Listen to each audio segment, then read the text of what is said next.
ওইটা খুলে তিন তিন ছয় হয়ে যাবে মিলে মিলে হয়ে যাবে আমরা যদি সেম আওয়াজ হচ্ছে এটা পড়ো এই ভালো করে আমাদের হ্যাঁ আপনাদের হবে হবে আগে ওদের হোক এই পায়ে আসুন জোরে ঘোরা ছবি তুল এখানে দাঁড়াও এই ঘোরা এরো এরো দেওয়া আছে দেখছি দুদিকেই তো একদিকে ঘুরবে করবি হচ্ছে না এই সিম আওয়াজ তিন তিন হয়ে গেল ওটা খুলতে হবে না না এই যে এইদিকে না না উপরটা খুলতে না এমনি ফেটে বেরিয়ে এইদিকে কেমন আছো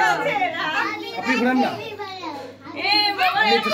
কেক কাটা আরে পাশে দাও মনটাই খারাপ লাগছিল আরে কেক কাটা হয়ে গেল ঠিক আছে আচ্ছা বাচ্চা না বাবা যে প্রেজেন্টটা দাও ওটা উপরের দিকে